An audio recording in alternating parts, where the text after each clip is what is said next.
And it's my great pleasure to have Dr. Joeri Rogelj here. He is from IIASA. Before he worked at Potsdam. He has still an affiliation with ETH Zurich.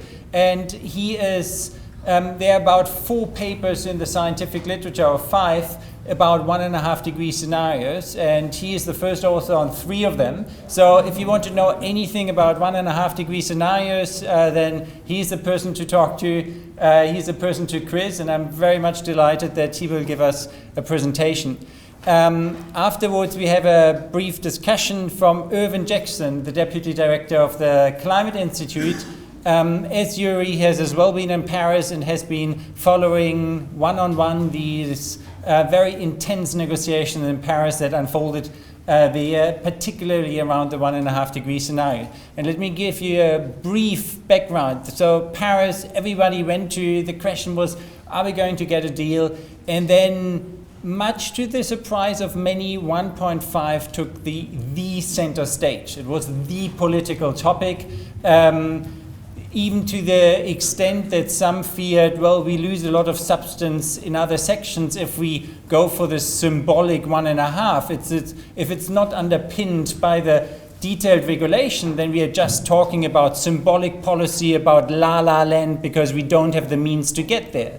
Now, luckily enough, this is not how Paris turned out. We have paragraphs that have the ratcheting up mechanism of every 5 years. We have the zero net greenhouse gas emission goal, etc. So from the international stage, no, it's not just la-la land. There are the rules in place. However, it will be la-la land if the national level, the national policies are not gearing up towards making or keeping the door open to 1.5 degrees. And so this is really the big question. Are we in la-la land, the 1.5 degree scenario option? If we look at the impact, certainly we want to do everything possible we can in order to avoid the multi-meters of sea level rise on the millennial timescale that would come even with 1.5 degree.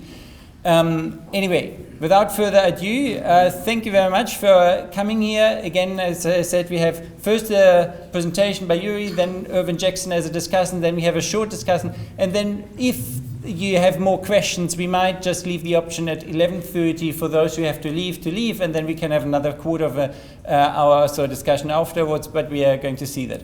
And now join me, please, in welcoming Joeri Rogelj.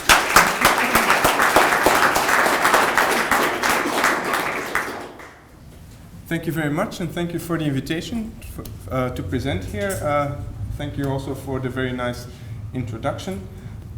So in the next half an hour, I've been told, half an hour to 40 minutes it will be. I want to talk about 3 things. Quickly, I give a small introduction into the Paris Agreement and the temperature and the mitigation targets that are in there. Then I will look at the emission implications of these statements, and then finally I will look at how this translates into scenarios for reaching or for keeping warming to below 1.5 degrees. So first, a bit of context. If we look at historical temperatures, they have been on a steady increase since pre-industrial, but if we think about where we will end up by the end of the century, that's not quite sure, and there is a quite large uncertainty. Now, we understand very well that this uncertainty is basically dominated by 2 factors. First of all, geophysical uncertainties. Even if we know the exact amount of emissions we will emit into the future, we don't know precisely what temperature we will achieve, but also to a very large degree, societal uncertainties. These are choices of how society behaves and how much greenhouse gas emissions we still emit. Over the years, we have come to understand that at some point with global warming, we reach a level of dangerous anthropogenic interference with the climate system. This was basically coined within the United Nations Framework Convention on Climate Change in 1992. However, as you can see, this is kind of a shaded area. It's not really clear, and it depends on value adjustment. Different countries or different stakeholders can interpret this differently. More recently, two temperature limits emerged, and temperature limits were chosen because temperature maps very directly onto onto local impacts. And there was a 1.5 and a 2 degree limit. And finally, if you look at the Paris Agreement, this is the text that finally made it into the Paris Agreement, and that's that the aim of the Paris Agreement is holding the increase in global average temperature to well below 2 degrees above pre-industrial levels, and to pursue efforts to limit the temperature increase to 1.5 above pre-industrial level. This is the so-called Article 2 of the Paris Agreement. Now there is another additional article that I want to highlight here, and that's Article 4.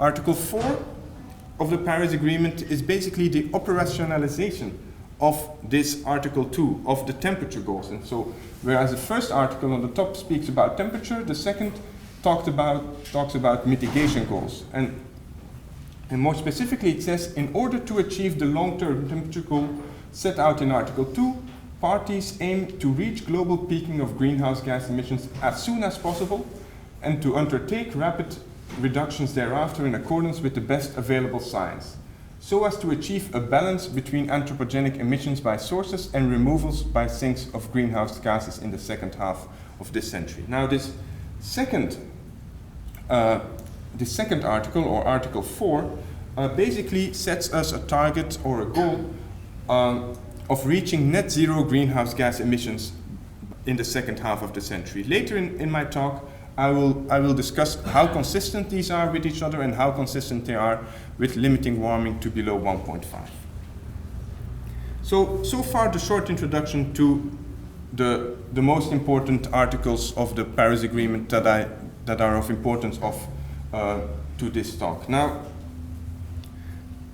let's start looking further. Now that we know that we want to keep warming below 1.5 or 2, there are implications, and the most important implication is in terms of emissions. I don't know if you have already seen this figure, many of you probably have. This is a figure of the summary of policymakers of the IPCC Working Group 1, and basically it shows on the horizontal axis the cumulative total anthropogenic CO2 emissions since pre-industrial, and on the vertical axis you see the temperature anomaly, basically global mean warming. Gray features in this figure show what we expect to happen in a world if we would only emit CO2 or only carbon dioxide. The colored features show what we expect to happen in worlds where also where a multi-gas mix of greenhouse gases is emitted, so also methane, fluorinated carbons, and so on. And so what you can see is that is a near linear relationship, so that means that if we want to limit warming to below any temperature threshold, be it 1.5, 2, 3, or 4, we have a limited budget of carbon dioxide that we can emit into the atmosphere. And so what this helps us then, this kind of information helps us then to define carbon budgets in line with a certain temperature. And this is what you see here at the bottom. We just looked for different temperature levels, 1.5, 2, 2.5, 3, how much the carbon budget would be to limit warming to precisely those, to below those thresholds. Of course, there is an uncertainty here indicated by the different colors. And what you can see also there, the vertical thin line, that's the cumulative emissions until today. So as you can see, for 1.5, we're pretty close to already have emitted the amount of CO2 that would actually keep us below 1.5. So, looking a bit at some of the numbers, how much emissions do still remain for keeping warming to below 1.5? In the IPCC AR5 synthesis report, there is a number given of 550 gigatons of CO2 after 2011. Now, if you take the CIMIP 5 data, which is a complex climate model data, and you adjust them for near-term warming, we find that from the 2010-2020 average, we would have still a 650 gigatons left. Now, this is a bit more, particularly given that it starts from around 2015. On the other hand, with current annual emissions of around 37 gigatons of CO2, both of these numbers are very small. And at current emission levels, in the course of a few years or less than a decade, we would already be close to exhausting this budget. Now, all these budgets have been calculated based on scenarios that actually cross the threshold of 1.5. Research has shown that this is not the best way to define a budget, and so what we did is we looked at how this looks in scenario that's actually keep warming to below a given threshold.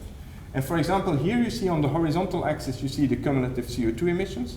On the vertical axis you see the probability to limit warming to below 1.5 by the end of the century in 2100.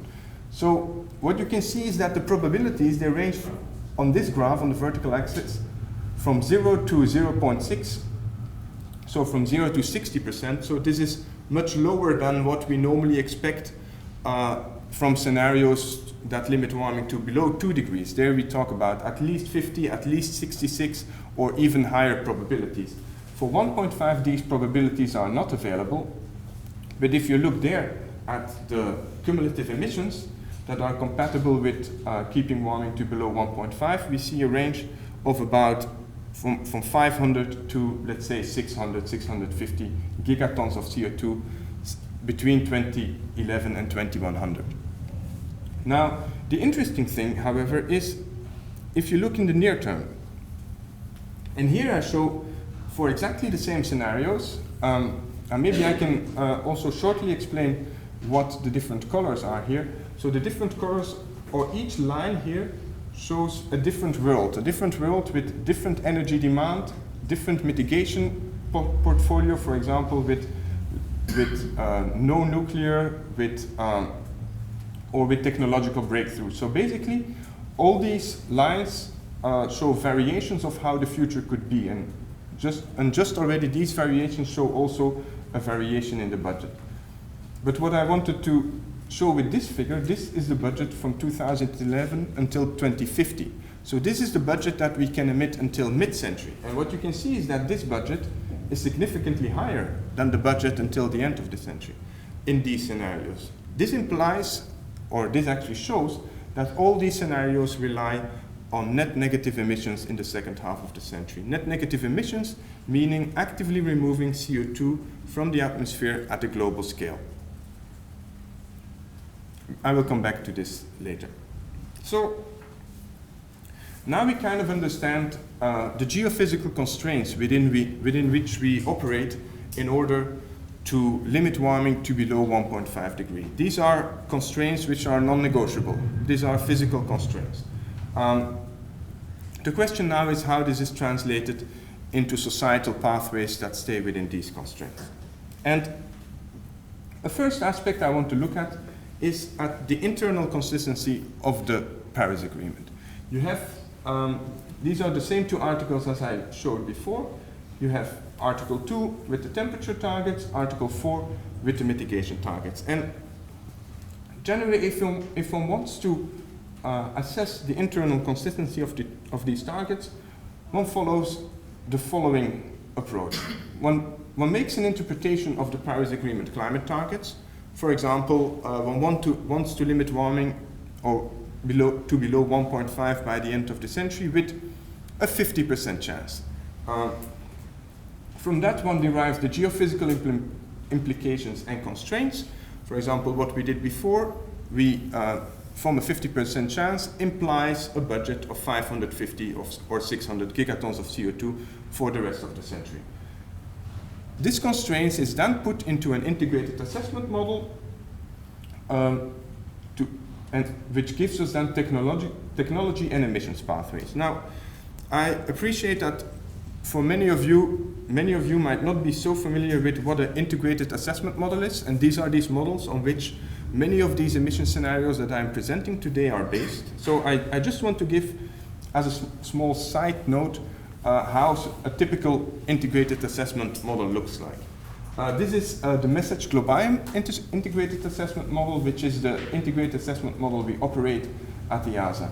Now, I won't go into detail of every arrow in this slide, but what I want you to see here is that at the very top you see the inputs to the model are population, urbanization, and GDP. These are main societal drivers, main drivers of societal development. on the side here you see climate constraints. For example, we ask the model to generate a scenario that stays within a certain carbon budget.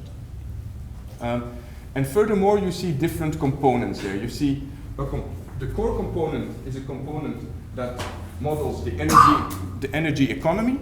So basically, which optimizes the energy system, which models energy system transitions together with the macroeconomic response. There is a land use model that will look and provide land use estimates of sustainable biomass. There is a model that looks at how this influences air pollution. And finally, this is all fed into a climate model. In this case, we use the magic reduced complexity carbon cycle and climate model, which is being developed currently further by Malta and maintained. And then we put this all in a database for further comparison. So all the lines that you will see in the rest or in the remainder of this presentation are basically derived from very similar models, some with very different structures, but in the same level of complexity. So back to our question. We wanted to understand the internal consistency of the Paris Agreement statement. So we had Article 4 talking about achieving net zero greenhouse gas emissions in the second half of the century, and Article 2 with its temperature target. So we explored these questions by taking many of those integrated scenarios from a database which has been compiled by the IPCC for its 5th assessment report. So there are around 1,000 or more scenarios in there, and we run them all through the same climate model. And for this, we then can group these scenarios based on their temperature outcomes or their climate outcomes. For example, here the 3 groups you see at the right-hand side are the ranges of scenarios that limit warming to below 2 degrees with at least 50 or at least 60% chance. That's the 2 green shaded areas. And then, or with at least 50% chance in 2100, that's the blue shaded area. And here, these are total Kyoto greenhouse gas emissions. So what you can see here already is that they have all different times of reaching net zero greenhouse gas emissions. Now, let's look at this in a bit more detail. So, what I show here on this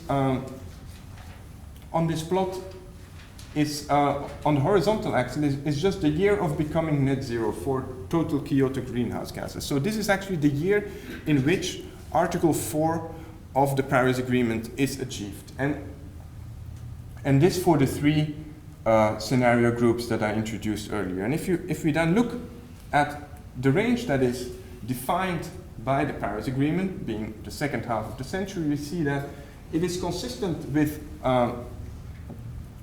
limiting warming to below 1.5, but it is equally consistent with limiting warming to below 2 degrees with lower probabilities. So it's not an exclusive, it's not a very strict constraint. Furthermore, if one looks at total CO2 or the time when CO2 from energy and industry becomes zero, we see that consistently this timing is earlier. This is because in comparison to CO2, for other greenhouse gases, like for methane, there are important residual emissions, for example, from land use, that will be very hard to mitigate, and thus CO2 needs to become zero and net negative in order to offset these residual non-CO2 emissions in order for total Kyoto greenhouse gases to become zero. And so the point I also want to make is that although with this we can see that Article 2 and Article 4 are of the Paris Agreement are in a way very consistent, we can also see that this is not a sufficient condition. Here on the horizontal axis I plot the year of reaching carbon neutrality, and let me quickly go back to the previous slide. You see that the year of reaching carbon neutrality basically when total CO2 becomes zero for 1.5 degree scenarios is between 2050 and 2060. Now if we look here and we look at all the scenarios that reach carbon neutrality between 2050 and 2060, On the vertical axis here, I show the median temperature increase during the 21st century, or in 2100 actually. You can see that these scenarios, they do not necessarily keep median temperature below 2 degrees, below 1.5. So that means that the global zero target is a consistent target with the temperature target, but it's not a sufficient target. And what would it make sufficient? It's to also prescribe the near term and the pathway of emissions, because in the end, as I showed before, it's the cumulative amount of CO2 that will determine peak warming or long-term warming, not just the time of reaching zero emissions. So with that, I come to the last part of this presentation, which will be a bit longer, and I want to look at how do these 1.5 degree scenarios actually look like. So if we want to limit warming to below 1.5 or return warming to below 1.5 by the end of the century, what are the societal and economical transitions that we need to envisage? And here on this plot, you again see this large database of scenarios or of the IPCC AR5, and I plot here just global total carbon emissions over time, and on top of that I show ranges of scenarios that are in line with either a medium or a 50% chance of limiting warming to below 2 degrees, a more than 66 or likely chance of limiting warming to below 2 degrees, or a 50% chance of returning warming to below 1.5 by the end of the century. So these are results of a recent study of ours, and so whereas these scenarios in the background, they show scenarios from a multitude of models, at least around 20, 25 integrated assessment models. The lower ranges, the colored ranges, have been developed by 2 integrated assessment models, one of which is the integrated assessment model I showed earlier, I showed the representation of earlier, and another one is the REMIND model, which is operated at the Potsdam Institute of Climate Impact Research. So I just want you to also remember these colors. In the next slide, blue will always denote scenarios that limit warming to below 1.5 by the end of the century, and orange and pink denote scenarios that limit warming to below 2 degrees with different probabilities. So let's have a look. Here you can already see have a first impression of how they differ, but now let's dive a bit deeper into the differences. The first difference I want to look at is at the cumulative emissions, the direct translation of the geophysical constraint onto the emission pathway. And what you can see here is on the horizontal axis, the cumulative emissions until 2050, on the vertical axis, the cumulative emissions until the end of the century. And what you can see is that until the end of the century on the vertical axis, the blue scenarios, almost none of them exceed 600. So that's very much in line with what we had from our analysis of our most complex climate models. On the other hand, what you can also see is that until mid-century, they all exceed 600. So that means by mid-century, we have emitted more CO2 than we are actually allowed to. Thus, we need to remove this from the atmosphere afterwards in order to still stay below 1.5. Here, the diagonal line is actually the 1-to-1 ratio line, and all points that are below this line actually imply that in the second half of the century, we are removing more CO2 from the atmosphere than we are emitting into it. So you can also see that this is not a feature that is exclusively present in 1.5 degree scenarios, but also in 2 degree scenarios, both those with a medium chance and with a likely chance, both in the pink and in the orange ones. Although, for example, for the pink ones, you can also find scenarios that have not yet reached net negative carbon emissions in the second half. Now, how does this translate in temperatures? So here again, for for the same scenario groups, I showed the maximum global mean temperature during the 21st century on the horizontal axis, and the median over on the vertical axis. And what you can see is that all 1.5 degree scenarios, but actually also most of the likely 2 degree scenarios have a lower end of century warming than peak century warming. This means that all of them have peaked and declined temperatures during the 21st century. From our understanding of atmospheric physics, we understand that the only way this is actually possible is by actively removing CO2 from the atmosphere. If we would stop emissions of CO2 today, temperatures would remain roughly constant. They would not decline. So we see that all these scenarios imply this. And another way to show this is to show this histogram in which I show the rate of temperature change in the last decade of the 21st century. And you can see again that all 1.5 or the blue scenarios are declining temperatures at a rate of minus 0.1 degree Celsius per decade to minus 0.05 degrees per decade, whereas for the other scenario groups, this is not necessarily the case. It can be the case, but it's not necessary. So these are the very rough and very broad climate characteristics of these scenarios. Let's now have a small look at the energy system, and I want to look at this by looking at the so-called Kaya identity. The Kaya identity is a way to decompose emissions, E in this formula, as a product of population, GDP per capita, energy intensity, or energy per GDP, and the carbon intensity, CO2 per energy. And so I will be looking at each of those, except for population. I will not look so much into detail, but in the other factors of this identity to better understand how this transition and how these emissions can be reduced so significantly. Now, the first thing I want to look at is the carbon intensity of final energy. The carbon intensity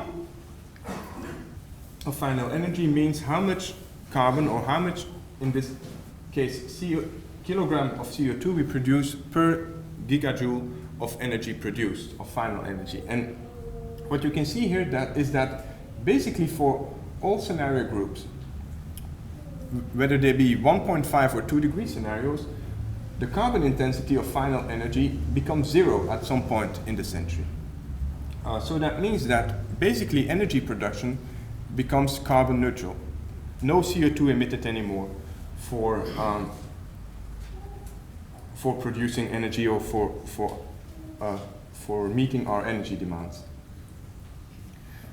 The next factor is the energy intensity. Basically, how much energy we need to produce 1 unit of GDP.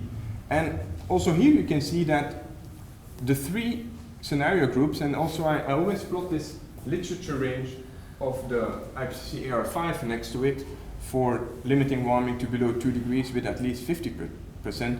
You can see that basically you see a bit of more improvement or reduction rate of energy intensity in the 1.5 degree scenarios, but this is not significantly different. However, what is significantly different and what shows the challenge is if you start comparing it to the historical average.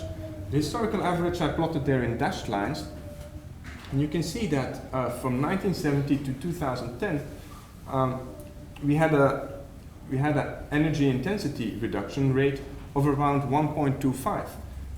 In 1.5 degree scenarios, we assume this energy intensity to improve at double this rate. And even in 2 degree scenarios, this rate has to be increased significantly. And just as a reality check, in our last decade, 2000 to 2010, that rate actually dropped rather dramatically to below 0.5. So it's actually going in the other direction. The other characteristics, so together, these two characteristics, they then translate into carbon intensity improvement and energy and CO2 reduction rates. These are very often considered a proxy for how difficult it is to achieve a certain scenario. And what you can see here in the right-hand side of this graph is that for 1.5 degree scenarios, we have to count with annual reduction rates of around 2.5% per year. And this is if we would have started in 2010. For each year of delay, these reduction rates need to increase more because we are talking about a cumulative problem. So each year that we delay, we emit more into the atmosphere and less of the budget is left. So, and thus adding to the urgency of reducing emissions afterwards. Now let's look at a bit of, now I want to look at the, even a step lower. These were kind of macro indicators of the energy system. Now I want to go one step below and look at specific energy supply characteristics. Here I show, for example, the amount of electrical energy used in the transport sector. And what you can see here is that there is virtually no real difference between 1.5 and 2 degree scenarios. That means that in these models assume that basically all options that these models have available will be used. And in this case, that means that that around 20 to 25 exajoules of energy is provided through electricity in the transport sector. In other cases, we see the difference, we see transient difference, but not really in the long term. For example, here we look at the low carbon share in electricity. The low carbon share in electricity is very similar if you look at 2050, but it's very different along the way. So this shows that to achieve a 1.5 degree pathway compared to a 2 degree world, near-term upscaling of action is much more important than, And by mid-century, they then get to the same level, and after that they evolve more or less in the same way. And then there are cases where you have a divergence only by mid-century. For example, here, the share of biofuels in liquid energy carriers. This is maybe a bit of a difficult term, but basically it means how many biofuels we use in the transport sector.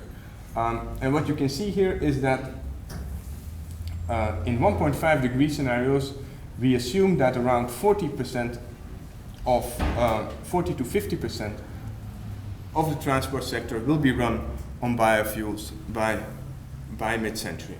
And this is a very important difference from the 2 degree scenarios where significant lower amounts are assumed.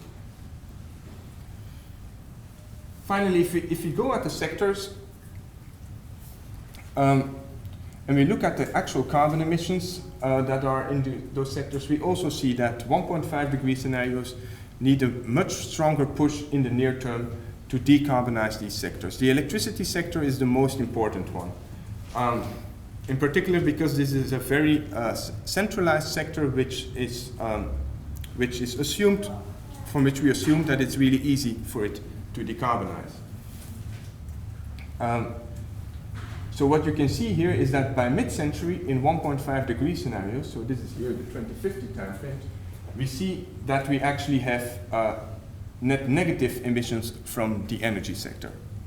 Basically meaning that the energy sector actually removes CO2 from the atmosphere with its activities. This is another example that I just wanted to give because it's maybe a bit closer to where to people's normal lives. This is the carbon emissions from the residential and commercial sector. Basically, a very important part of this sector are housing and warming costs. So if you see where we are in 2010 at the global scale, we have, for example, 3.5 gigatons CO2 per year, and by the mid-century we want to have reduced this by more than 80%. Given the long lock-in and the inertia in the building sector, this is a very big challenge, and this basically requires very strong building codes, very high efficient building of our infrastructure, not only office but also residential infrastructure. Then I see that I'm around the 30 minutes mark, and so I will be. I have around 10 minutes left. This figure would take a really long time to explain, but basically shows how the regional contributions differ in 1.5 and 2 degree scenarios. Basically what you see here on the horizontal axis are the emission reductions in developed countries, and on the vertical axis is the cumulative emission reductions in developing countries. And then you can see the dashed lines show proportions of developing versus developed country emission reductions. These emission reductions are always considered to be much higher in developing countries because their baseline emissions are assumed to be much higher. So you can see that in a cumulative terms, one assumes that roughly developing countries reduce or avoid 3 times as much CO2 as developed countries. However, the interesting thing is that the question I was interested in is who takes the additional burden when going from a 2 degree to a 1.5 degree target? And if you look here at the orange point in each of these small clusters, and you look at where the blue points lie relative to these orange points, you see that in each of these cases, relatively more effort is required in the developed world than in the developing world to move from a 2 degree to a 1.5 degree world. Finally, I want to talk about some key mitigation options, and one of those is BECCS. I found this really nice scheme of what BECCS actually means. It means that you take energy crops, which you will then combust or process in another way in a centralized station. During this, you capture this CO2 and you store it geologically, and after that, you have the energy product for which you can use either as a liquid energy carrier for transportation or already as electricity in your power network. The interesting thing is that this produces both energy and stores CO2, so removes CO2 from the atmosphere. And as I highlighted before, the scenarios that limit warming to below 1.5 all rely on limiting or on reducing CO2 from the atmosphere or extracting it from the atmosphere in the second half of the century. And this is illustrated here, where I show the global total carbon dioxide removal in gigatons of CO2 over time for the 3 groups. And what you can see is that it ramps up quite dramatically over the coming decades to kind of stagnate by mid-century at around 15 gigatons of CO2. What you can also see is that the difference between 1.5 and 2 degree scenarios is not that dramatically different. So where is the difference if the carbon dioxide removal is not so different? The difference is in the demand side. In the first place, in 1.5 degree scenarios, not that emissions are produced, and thus if you still remove the same amount from the atmosphere, because we somewhere hit physical constraints here, then we still end up with a lower budget by the end of the century. The question is whether these negative emissions are really a requirement. Our analysis shows that it's most probably necessary to achieve them for 1.5, but the scale at which they are necessary really depends on what we do in the near term and also how fast we want temperatures to decline after they peak. And so we also find that negative emissions are an important issue for 1.5 degree scenarios, but they equally are for 2 degree scenarios and even for 3 degree scenarios, where also large shares of bioenergy are assumed to be used to meet the global energy demand. To finish my presentation, I want to put one nice comparison of scenarios, and now I want to start comparing like with like. What I did before, I basically just took, we had a large data set of scenarios, and I took all the scenarios that were that were consistent with a given particular temperature target and all the scenarios that were consistent with the other temperature target, and we just compared it. And basically the scenarios in each of these sets were kind of arbitrarily chosen. But now, however, what I want to do is, and you would basically be comparing very different animals. So what I want to do now is I want to take scenario pairs, where everything else being equal, they just differ in their climate outcome, basically 1.5 or 2 degrees. And the first thing I want to look at is here the additional mitigation. So interesting to see is if we want to go from a 2 degree to a 1.5 degree pathway, is what is the additional mitigation that we require, and where does this additional mitigation come from? Each of these bars here is a scenario, is a certain scenario pair with some not so accessible code given to it. But what you can see, it's not so important. The important thing is here that they all depict very different worlds, but what you can see is that the difference, these bars show the cumulative emission reductions, and you see that most of these cumulative emission reductions are achieved by CO2. Basically either CO2 from fossil fuel by BECCS or CO2 from LULUCF. That means that the additional emission reductions that we really need to be looking at reducing CO2 for limiting warming to below 1.5. Another way to show this is to look relative to compare the effort that is required to limit warming to below 2 degrees and limit warming to below 1.5. So what you can see here is a graphical representation of this. In the center circle represents the effort we already need to do to limit warming to below 2 degrees. And then around it you see a lot of indicators. You see some cost related indicators and some CO2 related indicators. And let's first look at the cost related indicators. What I show here is the relative effort increase of each of these indicators to achieving 1.5. And what you can see is that near-term costs increase much higher than long-term costs, and so we require a much higher effort in the next coming decades. On the other hand, if we look then at the CO2 indicators, you see, for example, there are two that I want to highlight here. One is the cumulative carbon dioxide removal, which increases very little, going from 2 degrees to 1.5. However, the reductions in the building and the transport sector increase very importantly. This shows that going from a 2 degree to a 1.5 degree world, we really have to push demand reductions in end-use sectors, being the residential and the transport sector. Finally, I want to finish my presentation here with a small overview of the key difference between 1.5 and 2 degree scenarios, which I've all touched upon in this presentation.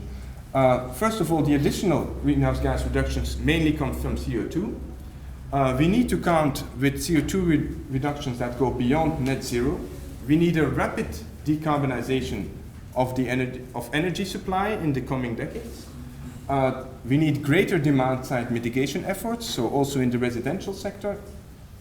Energy efficiency improvements are crucial. Without limiting energy demand, we don't find any scenarios that can actually stay within this cumulative budget.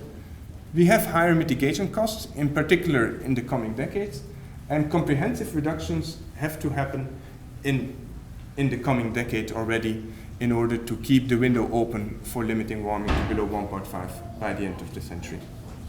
And with that, I thank you for your attention, and I'm happy to take any questions.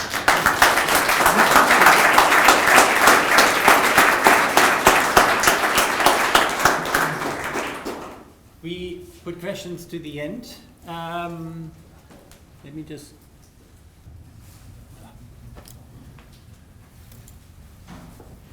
Well, thank you, Malta, and thank you, Joeri, and thank you for the invitation to come along today.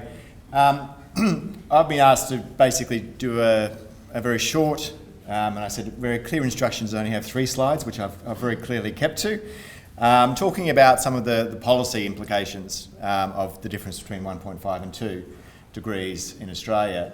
What what I'm actually going to also talk to a bit about is some reflections on how this is actually playing out in the political economy. I've been talking a lot since Paris with many people in business, many people in government, about their interpretation of the 1.5 degree goal. So I wanted to highlight some of the issues that are emerging in the short term.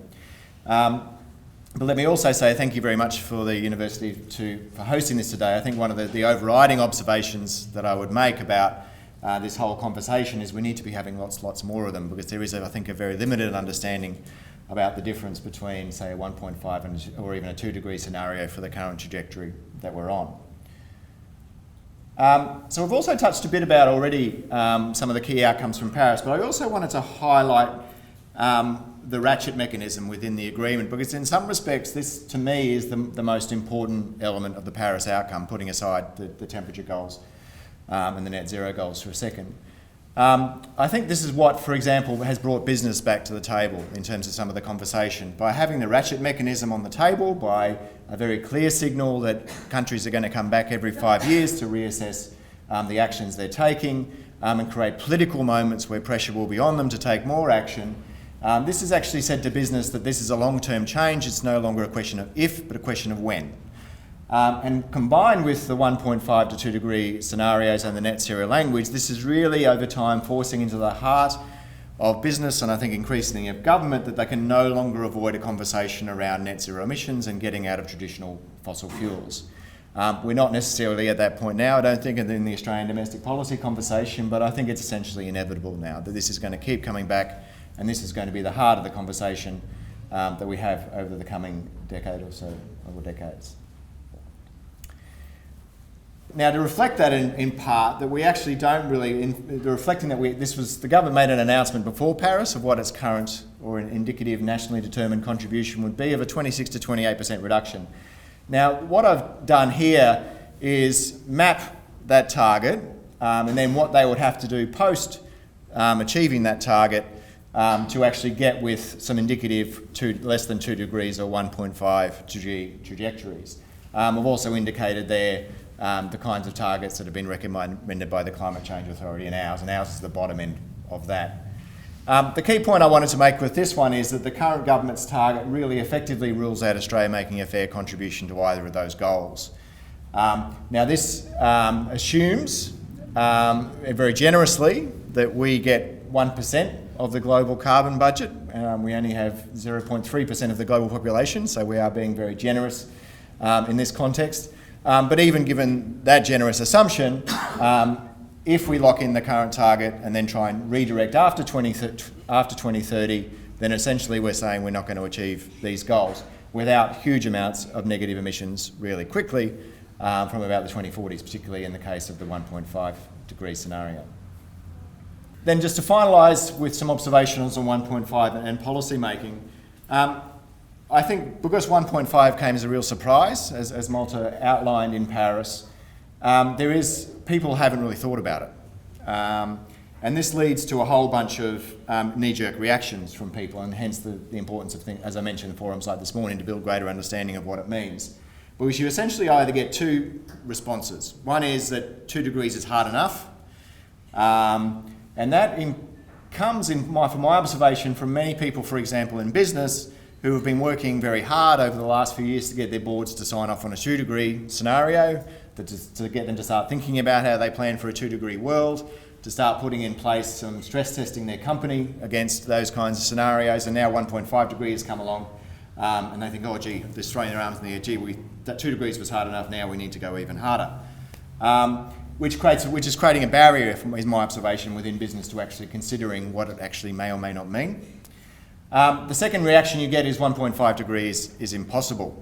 And I think this is in part, and just reflecting on this is actually a core issue and a core challenge for the scientific community, I think, and one I think is really important that we're having presentations like this morning, is if I reflect back on the last 25 years of how scientists have engaged in this conversation, there's a real risk that scientists start making political judgments around whether 1.5 degree is possible, as opposed to making scientific ones. In Europe in the 1990s, there was a whole bunch of conversation around what was required to achieve 2 degrees. And my observation would be that many scientists at that time said we only needed to aim for 550 parts per million because they deemed it politically possible, as that's the only thing that governments could sign up to at the time. But as we all know, 550 parts per million isn't consistent with 2 degrees, and now we, since through time, have revisited it. Now I think there's a key challenge for the scientific community in articulating the uncertainties associated with achieving 1.5 and letting policymakers essentially decide, giving them the information they need to make the political judgments, because, to be frank, scientists aren't necessarily the best, don't have necessarily the expertise in the politics, whereas let's leave that to the politicians. I think the other thing to highlight is, regardless of the goal, there are some real key challenges with decision makers at the moment in Australia, and we're presenting to a range of CEOs later in the week on the Paris outcomes. And basically the instructions that I've been given from the industry association who's hosting this is that they don't get carbon budgets, they need to understand them. Because you talk to many people in business at the moment, and one of the core things that comes up is the directors and boards don't understand carbon budgets. They don't understand that if we delay, we keep putting more emissions into the atmosphere, we've got to go harder at a later date. And this is a core challenge that I think we all have. I think there's also a lack of understanding and the systemic risks associated with all levels of warming. You're still speaking to many people in business and many people in government who don't see the risks associated with even a 2 degree scenario. So you sit down and sit with a CEO of a major bank, for example, they've got $1 trillion book, they've got their energy assets, they can just sell those energy assets, not a big deal for them. You ask them if they've assessed the implications of climate change for the financial system, they'll give you a blank look. So we've still got a lot of work to do, I think, regardless of whether we're talking 1.5 or 2 degrees, to actually build a greater level of understanding within business and government on what the risks associated with all levels of warming are. I think the other big challenge that we have going forward and thinking about how we communicate the choices that we're making is that we can't let the politics and the technology of the past be a guide to the future. It looks like, based on preliminary data, that global CO2 emissions from the energy sector have been fairly stable for the last couple of years. We've done that without even trying, really. But we hear a lot of people saying it's all too hard, emissions are all going in the wrong direction, and we're not going to be able to achieve any of these goals. We're looking backwards as opposed to thinking about what we could do if we actually got our skates on. And I think this is the real challenge, that we can't let the difficult political debates in Australia and our sense of where global politics is going get in the way and blinding us to the possibilities that are associated if we actually start to take real action. Thank you.